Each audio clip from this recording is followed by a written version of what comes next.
જય સ્વામિનારાયણ.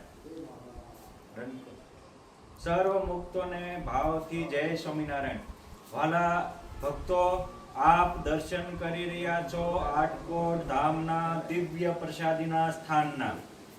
આ સ્થાન એટલે મૂળ અક્ષર મૂર્તિ યોગ સમ્રાટ ગોપાળાનંદ સ્વામીની યોગસ્થલીનું સ્થાન છે.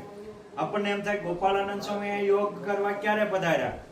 અમારે પૂજ્ય ગુરુતુલ્ય સંદાસજી સ્વામી છે, હમણાં જ મને વાત કરતા હતા કે એકવાર જુનાગઢ સ્વામી જતા હતા અને રસ્તામાં એ રોકાણા નર્મદેશ્વર મહાદેવના કાંઠે રોકાયા. એ વખતે ધોધમાર હાંગેલાની ધારે વરસાદ પડ્યો, જવાય એવું ન હતું. એ વખતે જયરામ પટેલ અને ગોપાળાનંદ સ્વામીનો યોગ થયો અને પટેલની ભવ્ય ભાવનાને કારણે પછી જુનાગઢથી સ્વામી અહીં પધાર્યા.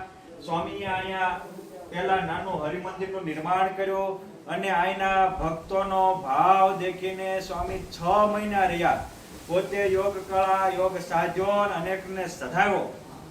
ત્યારબાદ ગોપાળાનંદ સ્વામીની કૃપાને કારણે અહીંયા સત્સંગના બીજ મંડાણા.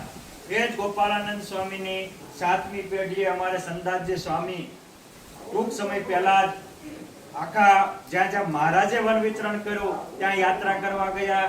એ વખતે બધી જ પરિષદીની એક કોઈ જગન્નાથપુરીની, કોઈ ત્રિપુર તિરુપતિ બાલાજીની, ગઢપુર કે ગોપાળાનંદ સ્વામીનું જન્મસ્થાન નવલખા પર્વતને પણ સ્વામીએ ત્રિપુરા રાજ્યમાં રહેલો સૌથી પહેલા સ્વામિનારાયણ સંપ્રદાયમાં નવલખા પર્વત ગોતનારા પૂજ્ય સંદાસજી સ્વામી છે.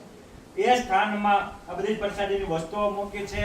અહીંયા બાજુમાં આ દેશી નળિયા વાળું, અહીંયા પછી ગોપાળાનંદ સ્વામી પછી ગુણાતીતાનંદ સ્વામી વડતાલ જતા હતા ત્યારે ઘણીવાર રોકાતા. આવા 4 ખંડનું મોટું ભવ્ય મંદિર બનાવ્યું હતું. એમાં એક ખંડ રાખ્યો છે અહીંયા સંતોના ઉતારા.